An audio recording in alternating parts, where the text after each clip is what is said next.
The train whistle pierced through the crisp autumn air, startling Teresa Hamilton awake as she clutched her 6-month-old daughter Emma close to her chest. Council Bluffs, Iowa, 1876. This was supposed to be merely a stopover on her journey west to meet her soon-to-be husband in Wyoming territory. Instead, it had become the most terrifying moment of her 22 years of life.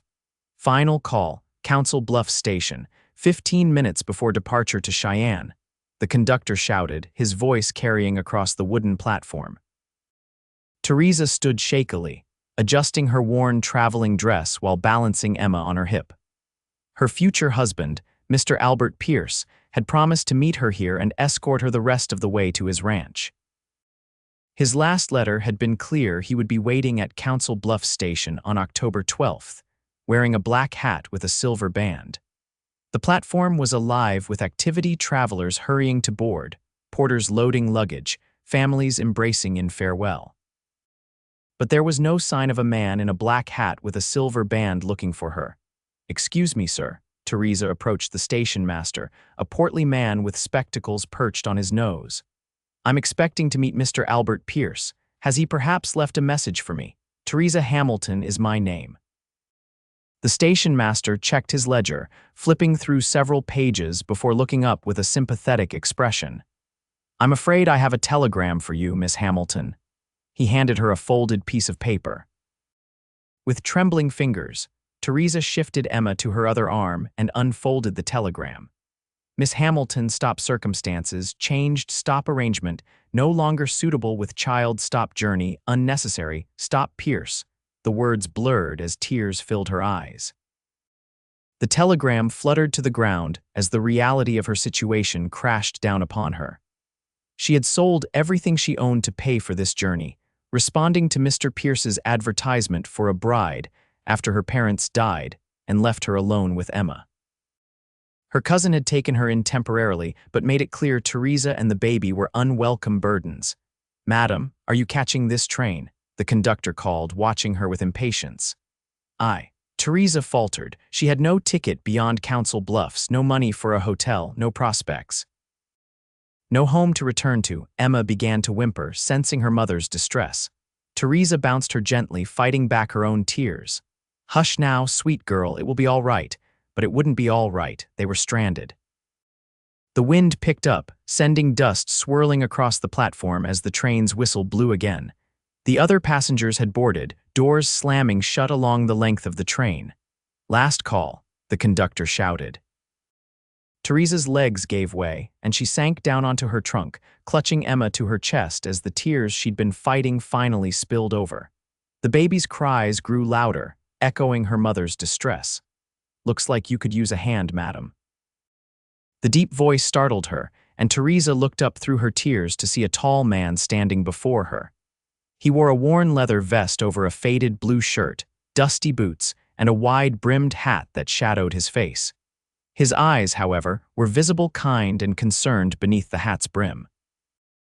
"I'm fine, thank you," she managed, trying to maintain her dignity despite the telegram still lying at her feet. The stranger glanced down at the discarded paper, then back at her face. He crouched down, bringing himself to eye level with her. "I don't mean to intrude, but that train's about to leave, and you look like you might be in a spot of trouble." His voice was gentle, with a slight drawl that marked him as Western-born. Emma continued to cry, her little face red with the effort. "May I?" the man asked, extending his arms. Teresa hesitated, protective instincts flaring despite her desperate situation. "I've got nieces and nephews," he explained with a small smile. "Sometimes a new face can distract them." After a moment's hesitation, Teresa allowed him to take Emma. To her surprise, the stranger cradled the baby with practiced ease. "Let me hold you both," he said softly, extending his other arm to Teresa. "You look like you're about to fall over, and this little one needs her mama standing strong." There was something in his eyes' compassion without pity that broke through Teresa's resolve to handle this alone. She accepted his arm, rising to her feet as the train whistle blew one final time. "I'm Flynn Daniels," he said, bouncing Emma gently. "Ranch foreman at the Silver Creek property just outside of town. Teresa Hamilton, she replied, watching in amazement as Emma's cries subsided into curious hiccups. And this is Emma. Flynn looked from the telegram on the ground to the trunk at her feet.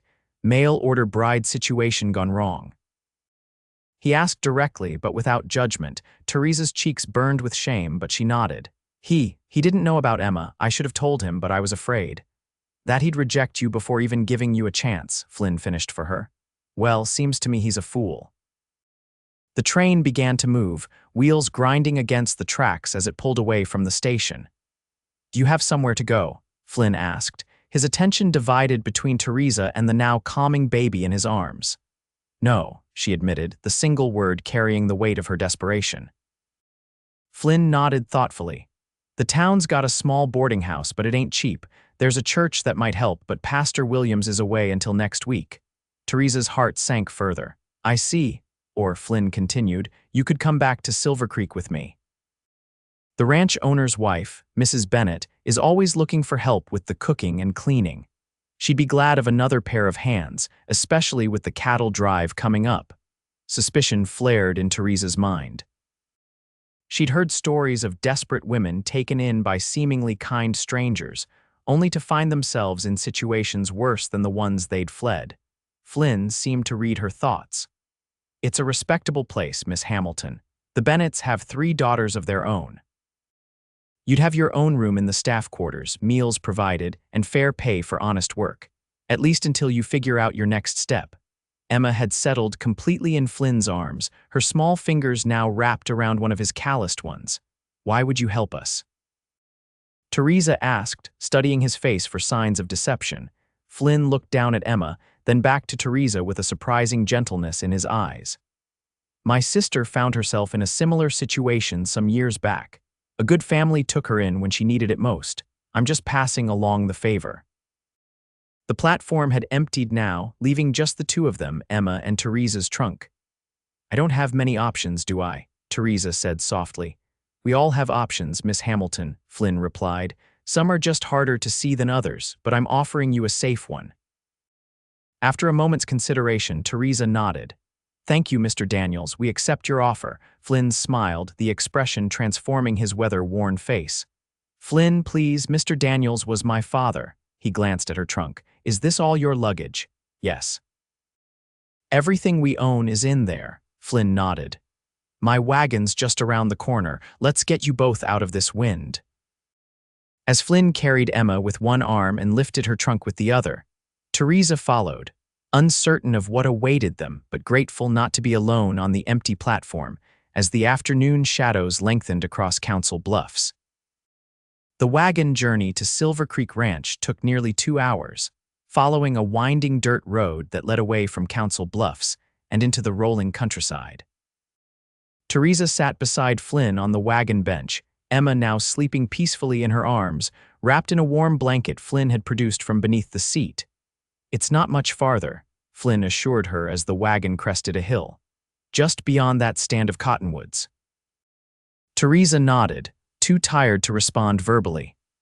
The emotional toll of the day weighed heavily upon her, and she fought to keep her eyes open as the wagon swayed beneath them. That's Silver Creek, Flynn said, pointing ahead to where a collection of buildings nestled in a valley, a small creek winding past them like a silver ribbon in the fading light. Main house is there in the center. Staff quarters are to the east, bunkhouse to the west. About 20 hands work the place full-time, more during the busy season. As they drew closer, Teresa could make out more details: a large 2-story farmhouse painted white with green shutters, several barns, corrals filled with horses, and smaller cabins scattered around the property.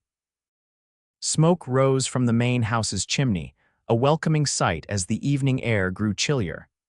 It's larger than I expected, Teresa commented, taking in the scope of the operation. Flynn nodded with evident pride. The Bennetts have built one of the most successful cattle operations in the region. They're good people, fair employers. He guided the wagon up to the main house and set the brake. Wait here, he instructed, jumping down from the bench and approaching the front door. Teresa watched as he knocked and spoke briefly with someone inside. A moment later, a woman in her 40s emerged, wiping her hands on her apron as she accompanied Flynn back to the wagon. Mrs. Bennet, this is Teresa Hamilton and her daughter Emma, Flynn introduced them. Miss Hamilton, this is Margaret Bennet, Mrs. Bennet had a kind face framed by graying hair pulled back in a sensible bun. Her eyes, sharp and assessing, took in Teresa's travel-worn appearance and the sleeping baby in her arms. Flynn explained your situation, she said directly. I'm sorry for your troubles, Miss Hamilton. Thank you, madam, Teresa replied, uncertain what else to say. Can you cook? Mrs. Bennet asked without preamble. Yes, madam, I managed my parents' household for several years before they passed. Can you sew? Quite well. I made most of my own clothing and Emma's too, Mrs. Bennet nodded, apparently satisfied. We can use the help, especially with the men returning from the cattle drive in a few weeks. The position offers room and board plus $8 a month, which is fair wages for these parts. You'll have Sundays to yourself, unless there's a special occasion requiring all hands. Teresa's relief was palpable. $8 a month would allow her to save for their future, whatever that might be. That's more than generous, Mrs. Bennet. Thank you. Don't thank me yet, the older woman cautioned with a hint of humor. Wait until you've seen the amount of cooking and mending required to keep 20 hungry cowboys fed and clothed. She turned to Flynn. Take Miss Hamilton's trunk to the small room at the end of the staff quarters, then bring her and the baby to the kitchen. She looks like she could use a hot meal before anything else. Yes, madam, Flynn agreed, already lifting Teresa's trunk from the wagon. And Flynn, Mrs. Bennet added with a knowing look between the two of them. Well done. Flynn ducked his head in acknowledgement, a faint flush coloring his tan cheeks. Mrs. Bennet returned to the house, leaving Teresa to wonder about the exchange. She carefully climbed down from the wagon, mindful not to wake Emma. This way, Flynn directed, leading her toward a long, low building set apart from the main house. The staff quarters house the cook, the housekeeper, and now you. It's simple but comfortable.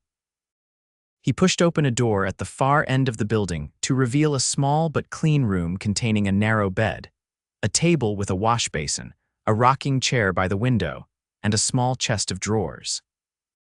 It's perfect, Teresa breathed, genuinely grateful for the private space after weeks of traveling in crowded train compartments. Flynn set her trunk at the foot of the bed. There's a crib in the attic of the main house. One of the Bennet girls used it as a baby. I'll bring it down for Emma tomorrow. You've been so kind, Teresa said, meeting his gaze. I don't know how to thank you properly. Flynn shook his head. No need for thanks, just looking out for a neighbor in need. That's how we survive out here. He gestured toward the door. Let's get you both fed. Mrs. Bennet's stew is worth the walk. Teresa followed him to the main house, where delicious aromas filled the large kitchen. Mrs.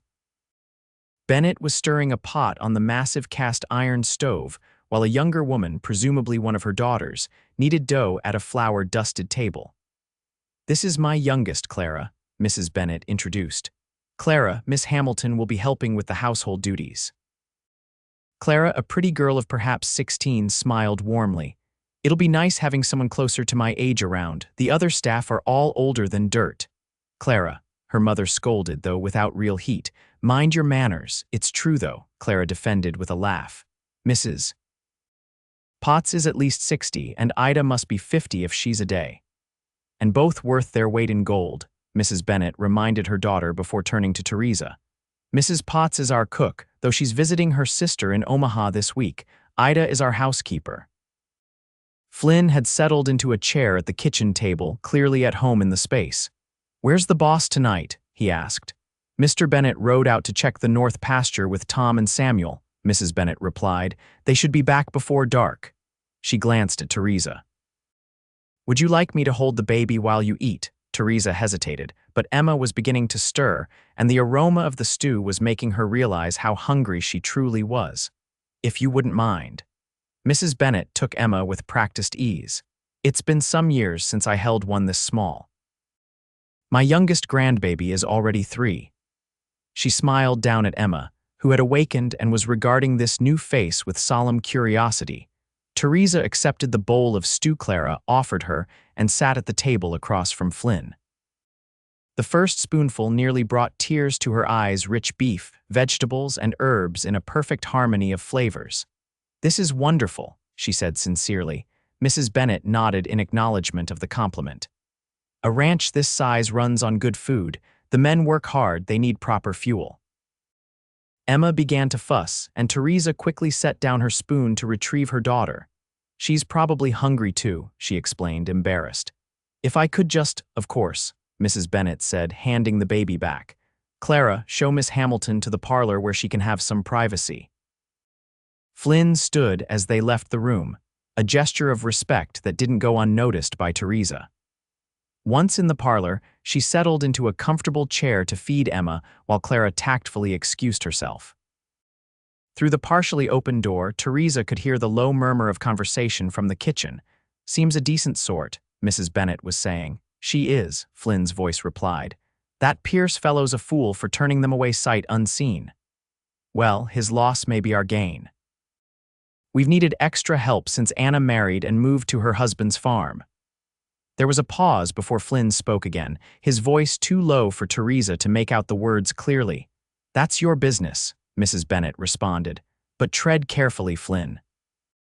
She's just experienced a significant disappointment and has a child to consider."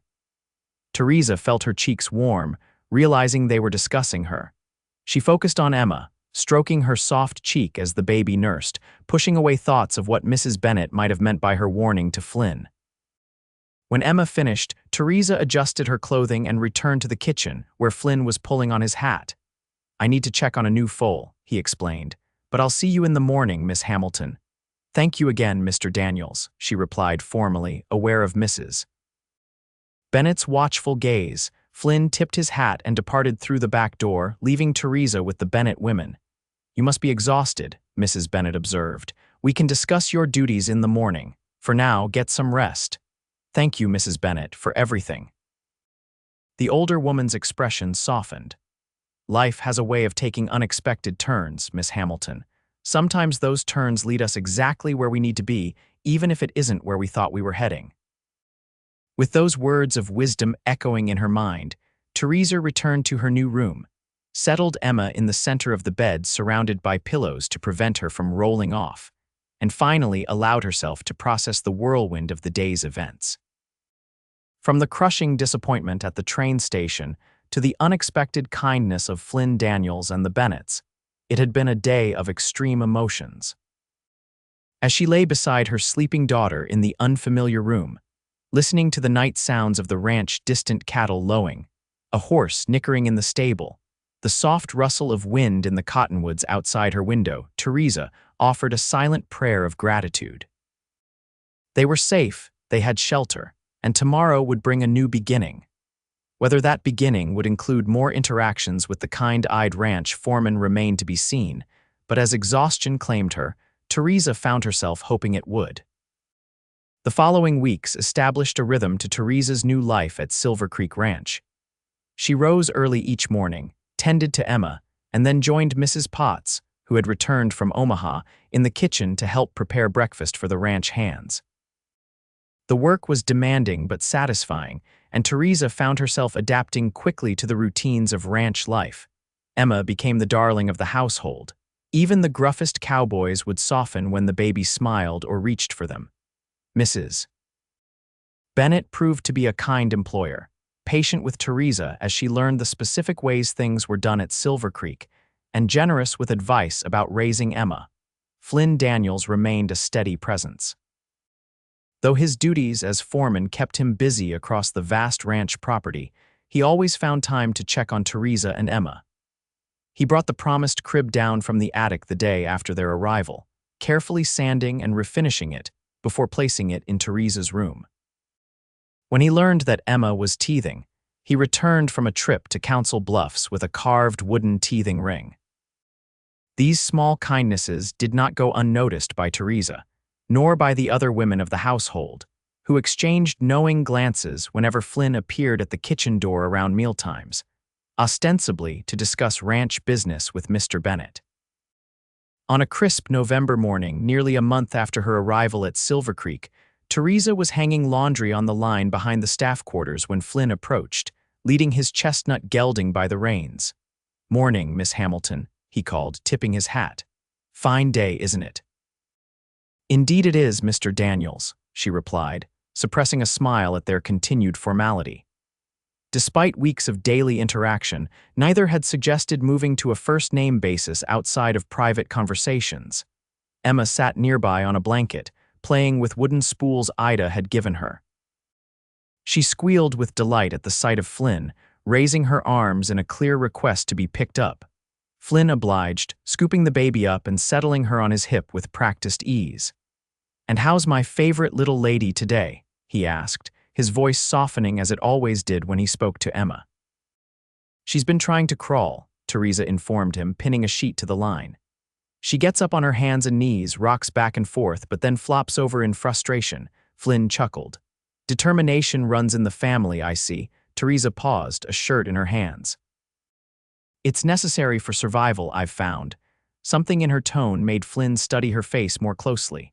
"Everything all right?" Teresa resumed her work, avoiding his gaze. "Of course, everyone has been most kind." Flynn shifted Emma to his other hip, stepping closer. "But—" "There is no but," Teresa insisted, though her voice lacked conviction. "Teresa," Flynn said quietly, abandoning formality, "I'd like to think we've become friends these past weeks. If something's troubling you—" She sighed, finally meeting his eyes. "It's nothing specific, just uncertainty about the future. Emma and I can't impose on the Bennetts' hospitality forever." "Is that what you think you're doing? Imposing?" Flynn looked genuinely surprised. "Mrs. Bennett says you're the best help they've had in years. Mr. Bennett mentioned just yesterday how pleasant it is to have fresh bread with every meal again." "That's very kind, but it's the truth," Flynn interrupted. "You've earned your place here, Teresa. You and Emma both." She returned to hanging laundry, needing the distraction of the familiar task. "Even so, I need to consider our long-term prospects. Emma deserves stability, a real home." Flynn was quiet for a moment, bouncing Emma gently as she played with the worn leather cord of his hat. "What did you envision when you answered that advertisement?" he finally asked. "With Pierce, I mean." Teresa considered the question carefully. "Security, I suppose, a father for Emma, the chance to build something lasting." She shook her head ruefully. "It sounds foolish now." "Not foolish," Flynn countered. "Human, we all want connection, a place to belong, and you?" Teresa asked boldly, surprising herself. "What do you want, Flynn Daniels?" A slow smile spread across his face. "Lately I've been thinking I'd like a family of my own, a good woman by my side. Maybe some little ones underfoot." Their eyes met, and something unspoken passed between them, a possibility neither was quite ready to voice aloud. Emma broke the moment by grabbing Flynn's mustache, eliciting a yelp of surprise and then laughter from both adults. "She's got a strong grip," Flynn exclaimed, gently disentangling the baby's fingers from his facial hair. "Another family trait," Teresa said with a small smile. "Once we take hold of something, we don't let go easily." Flynn's eyes held hers. "That's good to know."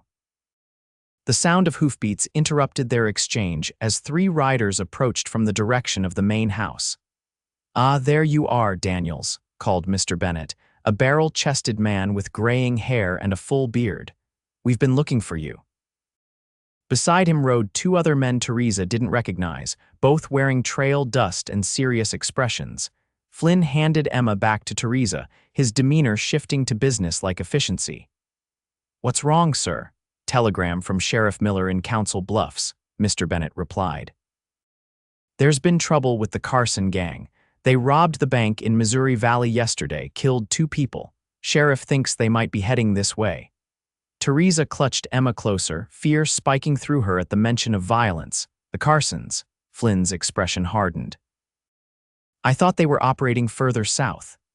"Seems they've expanded their territory," said one of the strangers, a weathered man with a silver star pinned to his vest. "I'm Deputy Marshal Whitaker, madam," he added, nodding to Teresa. "We're alerting all the ranches in the area to be on guard."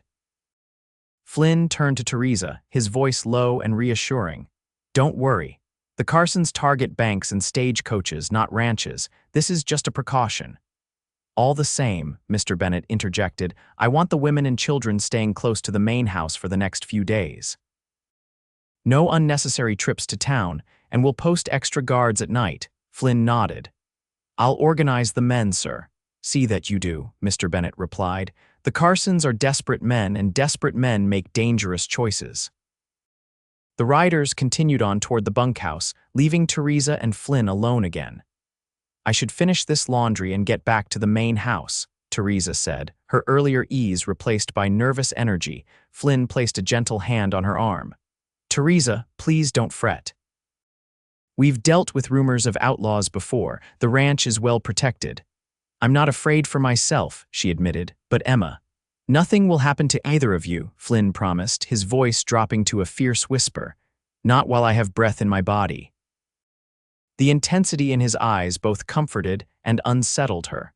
This was more than the concern of a friend or employer. This was the protectiveness of a man who cared deeply, perhaps more deeply than either of them had acknowledged. Thank you, she said simply, unable to express the complex emotions his declaration evoked. Flynn squeezed her arm gently before releasing it.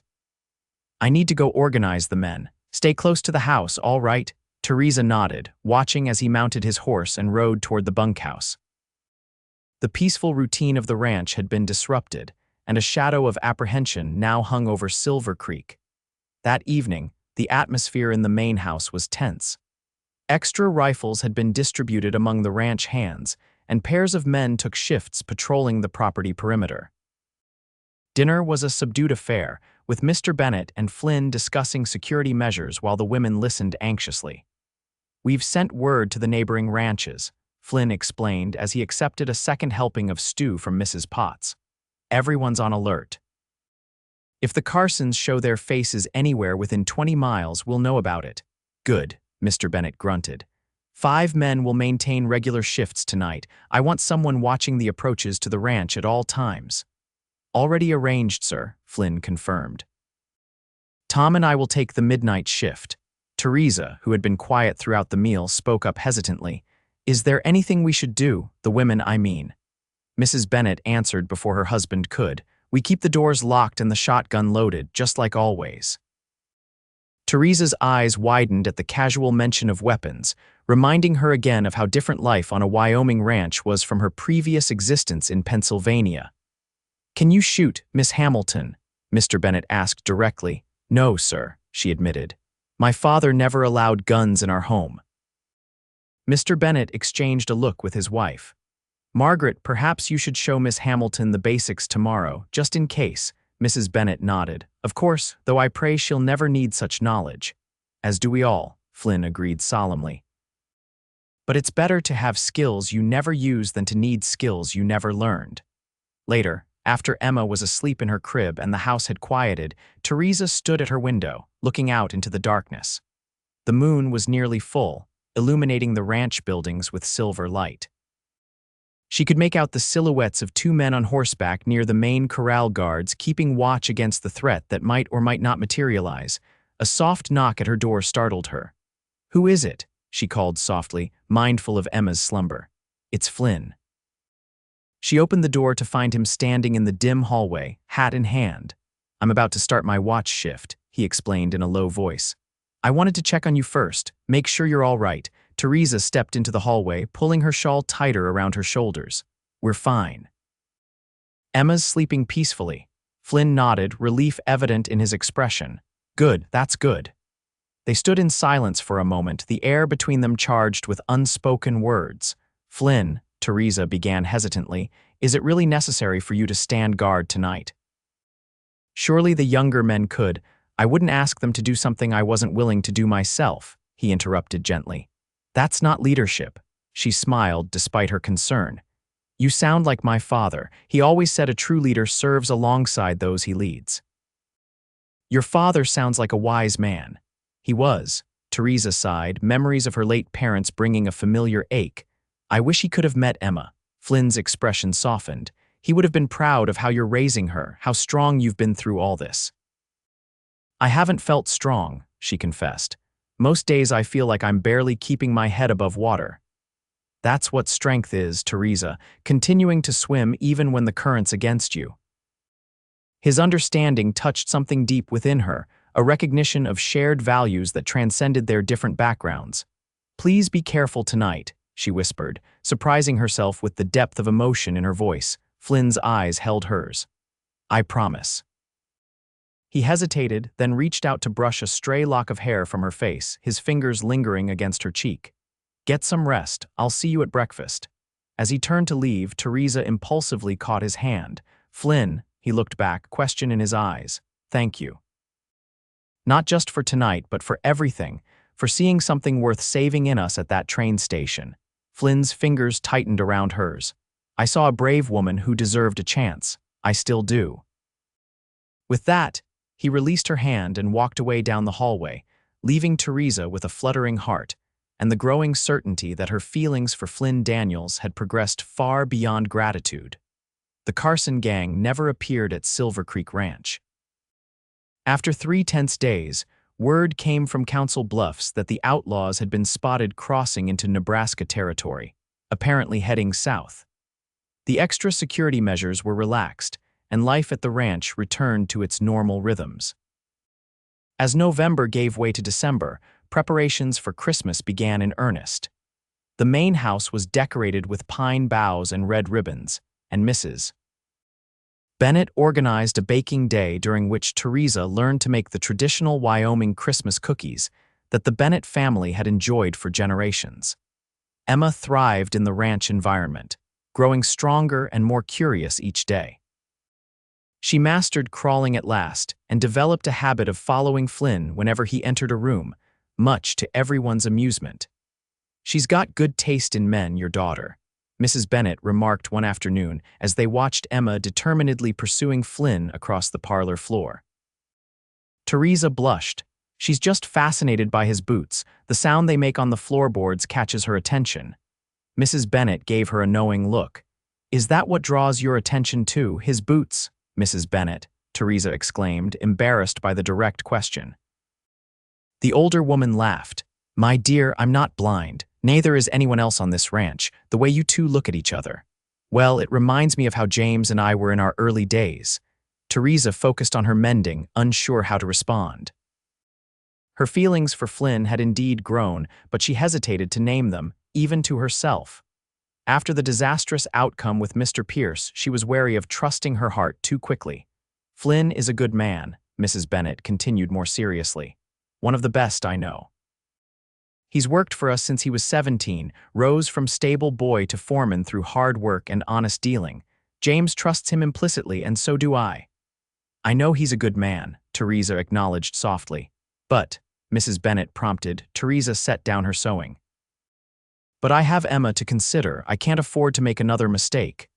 And you think Flynn might be a mistake? No, Teresa admitted.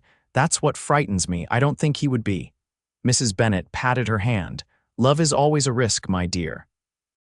But sometimes the greater risk is in not taking a chance on happiness when it presents itself.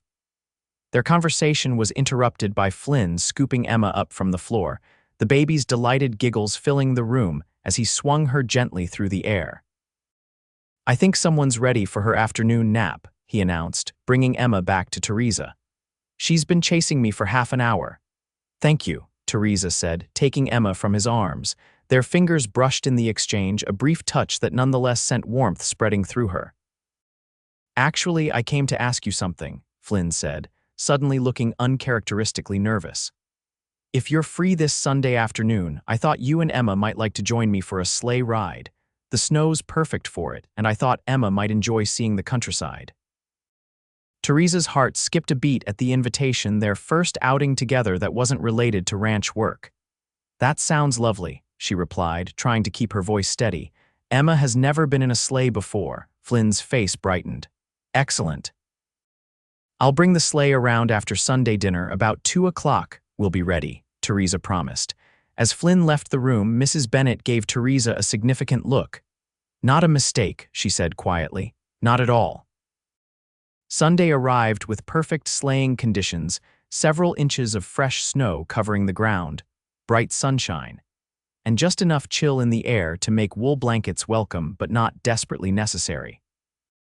After the church service and Sunday dinner, Teresa bundled Emma in her warmest clothes and wrapped her in a small quilt Mrs. Bennett had insisted they borrow. It was Clara's when she was small, the older woman explained.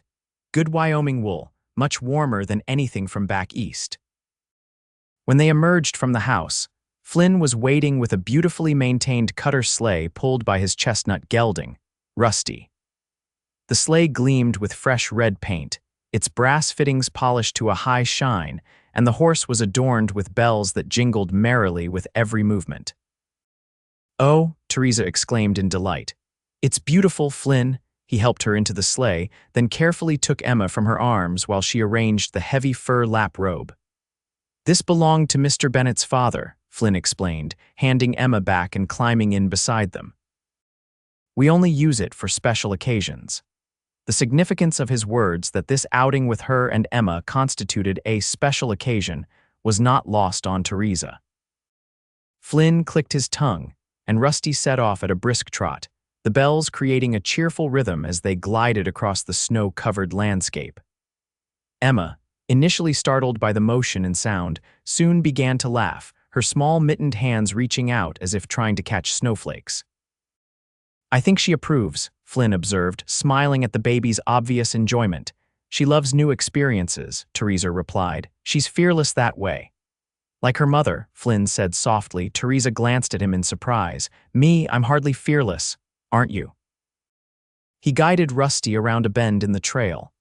"You traveled halfway across the country alone with a baby, based on letters from a man you'd never met. That takes courage, or desperation," Teresa countered. "Maybe both," Flynn acknowledged. "But since you've been here, you've faced every challenge with grace and determination. That's a kind of fearlessness, too." They rode in companionable silence for a while, the sleigh carrying them through snow-laden pine forests and across open meadows where deer tracks crisscrossed the pristine white expanse. "It's so beautiful here," Teresa murmured as they emerged from a stand of trees to view the valley below, the ranch buildings tiny in the distance. "So different from Pennsylvania. Do you miss it? Your home, I mean." Teresa considered the question. "I miss certain things. The maple trees in autumn, the smell of my mother's kitchen during preserving season, the church where I grew up." She shifted Emma to her other arm. "But it stopped feeling like home after my parents died. The house was just a house without them in it." Flynn nodded in understanding. "Home is about people more than places." "Yes, exactly." She looked at him curiously. "What about you? You mentioned a sister. Do you have other family?" "Just Sarah and her husband and kids," Flynn replied. "Our parents died of influenza when I was 15, Sarah was 12. We went to live with our uncle in Nebraska, but it wasn't a good situation. When I turned 17, I left and found work at Silver Creek, saved enough to bring Sarah out a few years later after she'd finished school. And now she's married," Flynn smiled proudly, "to a schoolteacher in Laramie. They have 3 children, all boys, fine lads. You must miss them," Teresa observed. "I do. I try to visit a few times a year. In fact," he hesitated. "I was planning to go for Christmas. It's about 2 days' ride. I usually stay for a week." "How wonderful," Teresa said sincerely, ignoring the pang of disappointment at the thought of Flynn being away for the holiday. "Family should be together at Christmas." Flynn reined Rusty to a stop beside a frozen pond. In the distance, the sun was beginning to lower toward the western mountains, turning the snow-covered peaks golden. "That's what I wanted to talk to you about," he said, turning to face her more directly. "Family, I mean." Teresa's heart began to beat faster at his serious tone. "Teresa, I know we haven't known each other long in the usual way of counting such things. But these past weeks, watching you with Emma, seeing your strength and kindness, I feel like I've known you much longer." He took a deep breath. "What I'm trying to say badly, I'm afraid, is that I care for you, for both of you. Very much." Emma chose that moment to reach out and grasp Flynn's coat button, tugging insistently as if to underscore his declaration. Teresa laughed softly, her eyes bright with unshed tears. "I think she's telling you to get to the point." Flynn smiled, gently disentangling Emma's fingers from his coat. "Smart girl." He looked back at Teresa, his expression growing serious again. "I'd like to court you properly, Teresa Hamilton. With your permission and with Emma's best interests at heart always." Joy surged through Teresa, warming her more effectively than the fur lap robe. "I would like that very much, Flynn Daniels." His smile could have melted the snow around them. "There's more. I'd like you both to come with me to Laramie for Christmas, to meet Sarah and her family. Teresa's eyes widened in surprise. You want us to meet your family? Yes, Flynn confirmed. They're important to me, and so are you and Emma. I'd like the people I care about most in this world to know each other. The sincerity in his voice brought fresh tears to Teresa's eyes. After the rejection she'd faced from Albert Pierce, Flynn's open declaration of caring and his desire to include Emma in that caring touched her deeply. We would be honored to meet your family, she said softly. Flynn reached for her gloved hand, squeezing it gently. Thank you. As the sun continued its descent, casting long blue shadows across the snow, they sat together in the sleigh, talking of Christmas plans and sharing stories of their childhoods. Emma eventually dozed off, lulled by the motion of the sleigh and the gentle jingling of the bells as they began their return journey to the ranch. Approaching the main house, Teresa noticed several ranch hands watching their arrival with undisguised interest. News of their outing had clearly spread throughout Silver Creek. I believe we may be the subject of some speculation, she murmured to Flynn. He chuckled. Nothing travels faster than gossip on a ranch. By dinner, everyone from here to Cheyenne will know we went sleighing. And that you're courting me? Teresa asked, a hint of mischief in her voice. Especially that, Flynn confirmed with a grin. Cowboys are worse than old ladies when it comes to romantic gossip. As he helped her down from the sleigh, their eyes met and held. For a breathless moment, Teresa thought he might kiss her. Instead, Flynn gently tucked a strand of hair behind her ear, his touch reverent. I'll see you at supper, he said softly. Teresa nodded, too full of emotion to speak. As she carried the sleeping Emma into the house, she felt as though her heart might burst with happiness. From the depths of despair at Council Bluffs Station to this moment of pure joy, life had indeed taken an unexpected turn, just as Mrs. Bennet had predicted. And for the first time since her parents' deaths, Teresa dared to believe that her future and Emma's might hold not just security, but genuine happiness. The journey to Laramie for Christmas was Teresa's first real trip since arriving at Silver Creek. Flynn arranged for them to travel by stagecoach rather than on horseback, a consideration for Emma's comfort that touched Teresa deeply. It's a bit more expensive, he explained as he helped load their luggage onto the stage, but much easier with a baby. And faster too. We'll reach Sarah's house by nightfall tomorrow instead of camping along the trail. The stagecoach was crowded with holiday travelers, but Flynn had secured them window seats, and Emma proved to be an excellent traveler, charming their fellow passengers with her sunny smiles and curious babbling. She's growing so quickly, Flynn observed as Emma practiced standing by holding onto his knees. Soon she'll be walking. Too soon, Teresa agreed with a mixture of pride and wistfulness. She's already trying to say a few words. She can almost manage Mama and up. What about Flynn? He asked with a grin. I think that might be beyond her current abilities, Teresa laughed. But she does watch for you every morning. She recognizes your footsteps, I think. His expression softened. Does she really? Yes. She turns toward the door before you even knock. It's quite remarkable. Flynn looked pleased by this revelation. Smart girl, he murmured, tickling Emma under her chin. Takes after her mother. The stagecoach reached Laramie shortly after sunset the following day. Sarah Daniels Parker was waiting at the station, a petite woman with Flynn's blue eyes and warm smile bundled against the December cold. Flynn, she called, rushing forward as they disembarked. Brother and sister embraced heartily, Flynn lifting her off her feet in his enthusiasm. Put me down, you great bear, Sarah laughed, swatting his arm playfully. When he complied, she turned her attention to Teresa and Emma. And you must be Miss Hamilton. Flynn's letters have been full of praise for you and your daughter. Teresa felt herself blushing. He's written about us. Oh my, yes, Sarah confirmed with a mischievous glance at her brother, who was suddenly very busy retrieving their luggage. But his descriptions didn't do you justice. You're both lovely. Thank you, Teresa replied, warming to Sarah immediately. And please call me Teresa. Only if you'll call me Sarah. Now, let's get you all out of this cold. William has dinner waiting, and the boys are beside themselves with excitement over Uncle Flynn's visit. Sarah's home was a comfortable two-story house on a tree-lined street near the school where her husband taught. William Parker proved to be a scholarly-looking man with kind eyes and a ready laugh, and their 3 sons ages 9, 7, and 5 greeted Flynn with the enthusiasm of true hero worship. "Uncle Flynn, did you bring your lasso?" asked the eldest James. "Did you catch any outlaws?" Demanded the middle boy, Matthew. The youngest, Daniel, simply hurled himself at Flynn's legs and held on tight. Flynn laughed, scooping up Daniel while ruffling the other boy's hair. "The lasso's in my bag, James." "And no outlaws this time, Matt, though we had a close call with the Carson gang last month." The boy's eyes widened with excitement at this news. "Flynn," Sarah scolded mildly, "don't fill their heads with outlaw stories right before bedtime. William and I will never get them to sleep." "Sorry, sis," Flynn replied, not looking particularly repentant.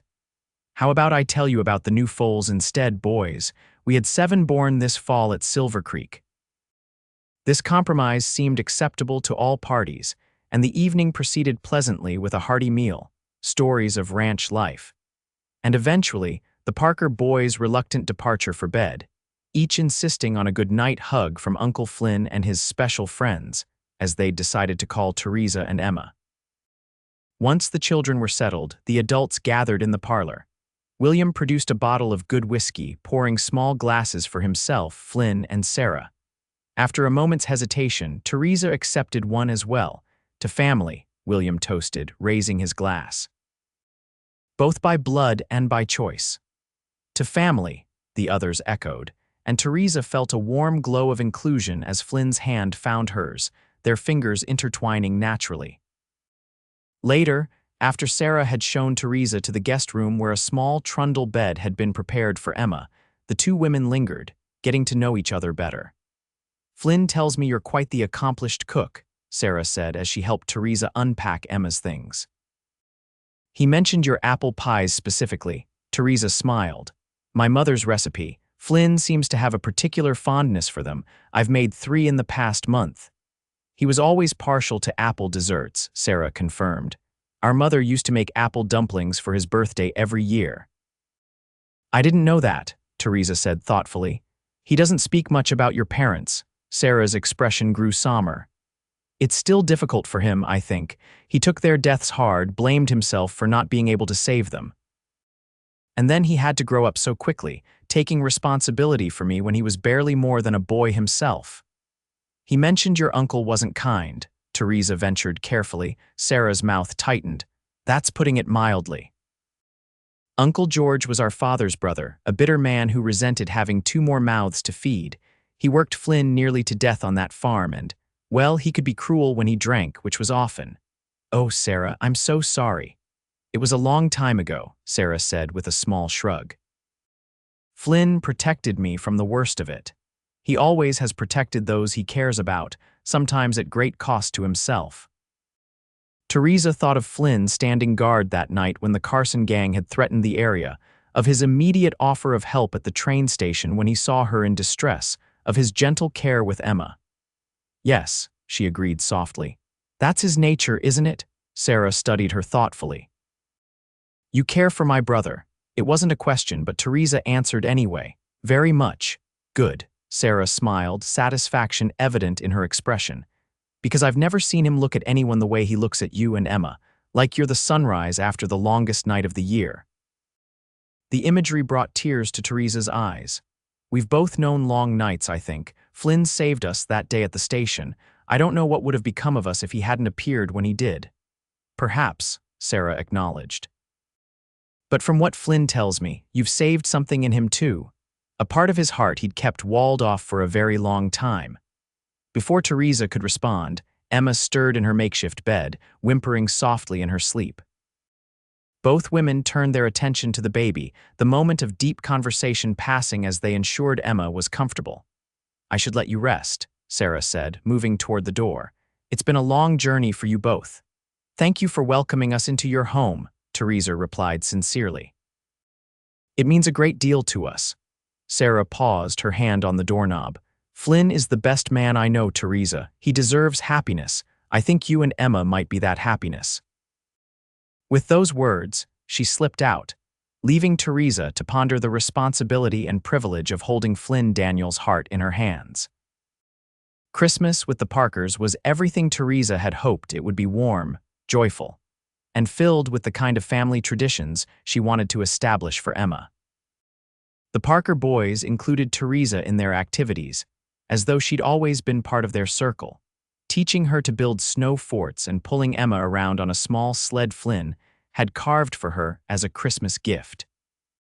On Christmas Eve, after the children were nestled in their beds with visions of sugar plums dancing in their heads, as William quoted with a wink, Flynn suggested a walk through the quiet, snow-covered streets of Laramie. "Emma's asleep," he noted as Teresa hesitated. "Sarah says she'll listen for her. It's just for a little while." The night was clear and cold, stars brilliant in the black Wyoming sky. They walked in companionable silence for a time, their breath forming clouds in the frosty air, their gloved hands naturally finding each other. "Thank you for coming with me," Flynn said as they paused beside a frozen fountain in the town square, moonlight glinting off its icy surface. "It means the world to Sarah, having you and Emma here. She worries about me being alone." "Are you alone, I mean?" Teresa's question was soft but direct. Flynn turned to face her fully, his expression serious in the moonlight. "Not anymore, not since that day at the station." He reached into his coat pocket and withdrew a small box tied with a red ribbon. "I have something for you, a Christmas gift." Teresa took the box with trembling fingers. "Flynn, you shouldn't have. I didn't expect. Open it," he urged gently. "Please." Inside the box, nestled on a bed of cotton, lay a silver locket on a delicate chain. When Teresa carefully opened it, she found it already contained a tiny photograph of Emma on one side, the other side empty. "It's beautiful," she whispered, deeply touched by the thoughtfulness of the gift. "I thought perhaps someday the other side might hold a picture of our family," Flynn said quietly. "If you'll have me." Teresa looked up sharply, her heart pounding. "Flynn, are you?" He took both her hands in his, the locket cradled between their palms. "I'm not proposing, not yet. That would be too soon, I think, for both of us." His thumb caressed the back of her hand. "But I want you to know my intentions, Teresa. I love you. I love Emma. When the time is right, I hope to make us a proper family." Tears spilled down Teresa's cheeks, freezing in the cold night air. "Oh, Flynn. Is that a good oh, Flynn, or a concerning one?" he asked with a nervous smile. Teresa laughed through her tears. "A very good one. I love you too, and Emma adores you." Relief and joy transformed his features. Flynn drew her into his arms, and for the first time, their lips met in a kiss that promised all the tomorrows they might share. When they returned to the Parker home, cheeks flushed from more than just the cold, Sarah took one look at their clasped hands and the locket now around Teresa's neck and smiled knowingly. "Merry Christmas, indeed," she murmured, embracing them both. The remainder of their visit passed in a haze of happiness for Teresa. Watching Flynn with his nephews, seeing the man he was with family, only deepened her love for him. When it came time to return to Silver Creek, she found herself looking forward to building their future together. The stagecoach journey back was even more pleasant than the outbound trip had been. Emma, now fully comfortable with Flynn, spent much of the journey dozing in his arms, allowing Teresa to rest as well. "She trusts you completely," Teresa observed as Emma slept against Flynn's chest, one tiny hand clutching his shirt. "Children know," an elderly woman seated across from them commented with a smile. "They have a sense about people that we adults would do well to heed." Flynn nodded in agreement. "My sister always says the same thing, claims her boys know within minutes whether someone's trustworthy." "Your nephews certainly took to Teresa immediately," the woman noted. "They have excellent judgment," Flynn replied with a wink at Teresa, who blushed at the compliment. As the stagecoach rolled into Council Bluffs for a brief stop, Teresa found herself remembering that terrible day in October when she'd stood abandoned on this very platform. How different her circumstances were now. Just 3 months later, Flynn seemed to read her thoughts. "Strange to think what might have happened if I hadn't come to town that day," he mused quietly. "If Mr. Bennett hadn't sent me to pick up supplies." "I believe some things are meant to be," the elderly woman interjected, her eyes twinkling. My herald and I met when his horse threw a shoe right in front of my father's house. 53 years we had together before he passed. Sometimes God puts us right where we need to be, even if we don't understand why at the time. Teresa smiled at the woman's romantic perspective. Perhaps you're right. I know I am, dear, the woman assured her confidently. Just look at how that baby trusts your young man. Children always know. Upon their return to Silver Creek, Flynn and Teresa agreed to proceed cautiously with their courtship, mindful of the gossip that would inevitably swirl through the ranch community. Not that their feelings were a secret, Mrs. Bennett took one look at them together and declared herself vindicated in her matchmaking instincts. I knew from the moment he brought you here, she told Teresa smugly. A blind person could have seen what was developing between you two. January and February passed in a comfortable rhythm of work and increasingly precious moments together. Flynn took dinner with the Bennetts most evenings, often lingering afterward to play with Emma or to sit with Teresa by the fire, discussing books or sharing stories of their days. In early March, as the first hints of spring began to soften the Wyoming landscape, Flynn approached Mr. Bennett with a proposal to build a small house on a piece of Silver Creek property. I've been saving for years, he explained to Teresa as they walked along the creek that gave the ranch its name. Emma toddled between them, each small hand held securely in one of theirs. I always thought I'd buy my own place someday, but lately I've been thinking Silver Creek is where I belong. Mr. Bennett has offered me 2 acres by the East Ridge, with an option to purchase more as we need it. Teresa asked, her heart quickening at the implication. Flynn stopped walking, kneeling to be at eye level with Emma, who immediately reached for his face with delighted giggles. Yes, he confirmed, looking up at Teresa. If you'll have me, that is, both of you. Emma babbled something that sounded suspiciously like Finn, causing both adults to laugh. I think that's a yes from Emma, Teresa said, her eyes shining with unshed tears of happiness. And it's a yes from me too, Flynn Daniels. 1,000 times yes. Flynn stood, lifting Emma into one arm while drawing Teresa close with the other. I promise to love you both every day of my life, he vowed solemnly, to be the husband you deserve and the father Emma needs. And we promise to love you just as fiercely, Teresa replied, sealing the promise with a kiss that spoke of all the hopes and dreams they would build together. They were married in April in the small church in Council Bluffs, with the Bennetts, the Parkers, and most of the Silver Creek hands in attendance. Emma, now an expert crawler with a few wobbly steps to her credit, was carried down the aisle by Sarah, scattering flower petals with enthusiastic if uncoordinated tosses. The ceremony was simple but deeply meaningful. When the minister pronounced them husband and wife, Flynn surprised everyone by picking up Emma before kissing his bride, ensuring that both of his girls were included in that sacred moment. A family, at last, he whispered as they turned to face their friends and loved ones. Their house on the East Ridge was completed by midsummer, a sturdy 2-bedroom cabin with a wide front porch and large windows to capture the magnificent Wyoming sunsets. Flynn had insisted on adding special touches, built-in bookshelves for Teresa's modest but treasured collection, a window seat where she could read or sew, and a small stable for their horses. In August, as they celebrated Emma's first birthday with a picnic by the creek, Teresa shared a special piece of news with her husband. I have a gift for you, she said, handing him a small package wrapped in brown paper. Inside, Flynn found a tiny pair of knitted booties. He stared at them uncomprehendingly for a moment before understanding dawned. Teresa, are you? She nodded, her face glowing with happiness. Dr. Miller confirmed it yesterday. We're expecting a baby in February. Flynn's whoop of joy startled a flock of birds from a nearby tree. He lifted Teresa off her feet, spinning her around before setting her down gently, suddenly concerned.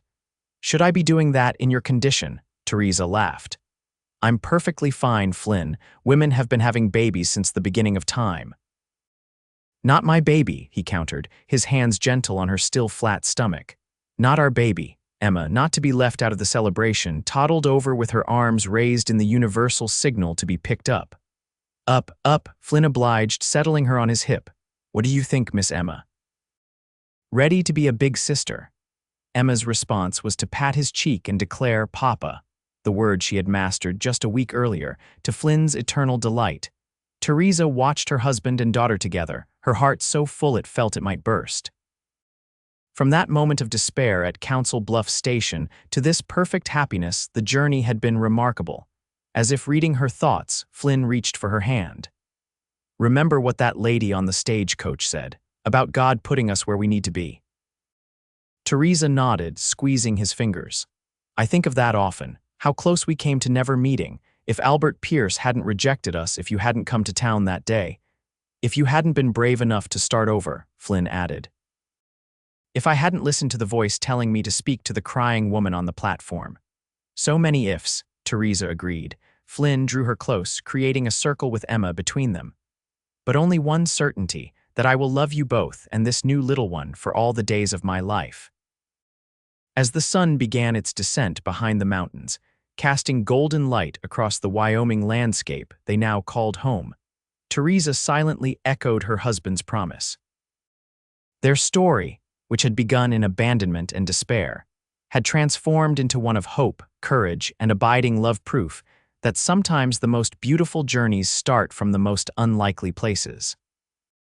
In February 1878, just as the first crocuses were pushing through the snow around their cabin, Teresa gave birth to a healthy baby boy they named Thomas James Daniels Thomas for Teresa's father, and James for Flynn's.